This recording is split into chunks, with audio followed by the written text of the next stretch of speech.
Topic जो है वो है excretory system in cockroach. Cockroach एक इंसेक्ट है और इसका फैमिली नेम आपको पता होगा। इसका फैमिली नेम क्या है कॉकरोच का? फाइलम आर्थ्रोपोडा, ये इसका फैमिली नेम है, फाइलम आर्थ्रोपोडा। यहाँ से ताल्लुक रखते हैं। आज हमने देखना है कि कॉकरोच के अंदर वेस्ट प्रोडक्ट किस तरह से बाहर जाते हैं। आपने अमीबा देखा, आपने प्लेनेरिया देखा, आपने अर्थवर्म देखा। तो कॉकरोच को पहले इस तरह करते हैं, कॉकरोच की ऑपरेशन करते हैं, उसकी जो पर है वो काट देते हैं, उसकी टांगे काट देते हैं। सिर्फ अंदर से आपको मैं दिखा देता हूँ। अंदर से जो है ये एक खुराक की नाली है, एक बहुत बड़ी सी। ये आपको उसका जो माउथ रीजन है कॉकरोच का वो ये है, माउथ रीजन है। यहाँ से ये खुराक खाएगा, खुराक इस नाली के अंदर मूव करता हुआ यहाँ से निकलेगा। ठीक है। तो कॉकरोच के अंदर ये जो बड़ी सी नाली है, बड़ा सा पाइप है, ये डाइजेस्टिव सिस्टम भी है, डाइजेस्टिव सिस्टम भी है पूरा। और साथ ही साथ इसे कचरा भी इधर से निकलता है। तो कचरे निकालने वाला जो निज़ाम है और खुराक हजम करने वाला, दोनों एक साथ है, दोनों एक साथ है। इसीलिए कॉकरोच का जो एक्सक्रीटरी सिस्टम है वो थोड़ा स्पेशल है, बिकॉज ये डाइजेस्टिव सिस्टम के साथ अटैच है।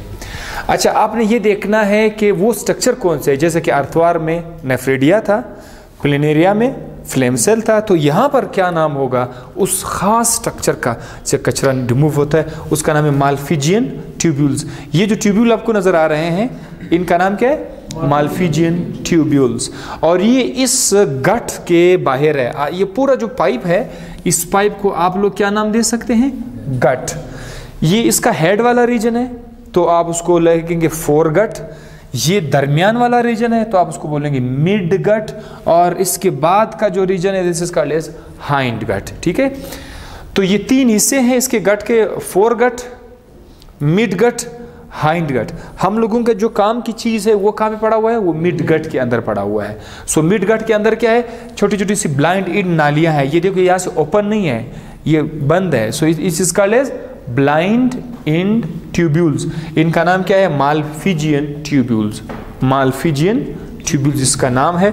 इसका कलर कौन सा है? कलर इसका है येलो, येलो कलर है। और कितनी तादाद में है? 15 से लेकर 20 इसकी तादाद होती है, 15 to 20 इसकी तादाद होती है। ओके, नाउ मैकेनिज्म किस तरह से अब वेस्ट प्रोडक्ट जो होगा वो इस नाली के बाहर होगा, इस गट के बाहर होगा। एक तो चलो खुराक है, मैं खुराक की बात नहीं कर रहा, खुराक तो पहले से इसके अंदर है। लेकिन वेस्ट प्रोडक्ट जो है, नाइट्रोजनस वेस्ट जो है, वो इस गट के बाहर है, यहाँ है, यहाँ पर पड़े हुए हैं। और ये लिखा हुआ है haemolymph containing water and waste product. यहाँ पर पड़ा हुआ है हेमोलिम्फ, उसके अंदर वाटर भी है, वेस्ट प्रोडक्ट भी है। तो ये जो वाटर और वेस्ट प्रोडक्ट है, ये इस नाली के थ्रू जो है यहाँ पर आ जाएंगे, यहाँ पर माल्फिजियन ट्यूब्यूल में, और माल्फिजियन ट्यूब्यूल से फिर ये गट के अंदर आएंगे। सो पूरा गट के बाहर जो लिक्विड था वो अब गट के अंदर आया। किस चीज़ की मदद से आया? इन माल्फिजियन ट्यूब्यूल के अंदर। माल्फिजियन ट्यूब्यूल खुले हुए तो नहीं है, लेकिन इसके अंदर इतने छोटे छोटे पोर्स होते हैं कि उसके थ्रू जो है लिक्विड डिफ्यूज होकर के अंदर आ जाएगा। तो जब ये अंदर आ जाएगा, अब जो वाटर है, साल्ट है, वेस्ट प्रोडक्ट है, वो आपके गट में मौजूद है। अब इन्होंने क्या करना है? आगे की तरफ मूव करना है। आगे जब जाएंगे तो ये कहाँ पे पहुंच जाएंगे? रेक्टम में आ जाएंगे। रेक्टम में क्या होगा? रेक्टम में कुछ वाटर जो है वहां से रीअब्जॉर्ब होके बाहर चला जाएगा, रीअब्जॉर्ब वाटर। इंसेक्ट ऐसा खानदान है जिसको पानी की शदीद ज़रूरत होती है, और इसके जिस्म में थोड़ा सा पानी होता है। वो पानी भी अगर कचरे के साथ निकल जाए तो ये इंसेक्ट के लिए नुकसान है। ये क्या करेगा? वाटर को सेव करके रखेगा। सारा का सारा पानी कचरे के साथ जाने नहीं देगा। कचरे से पानी को क्या करेगा?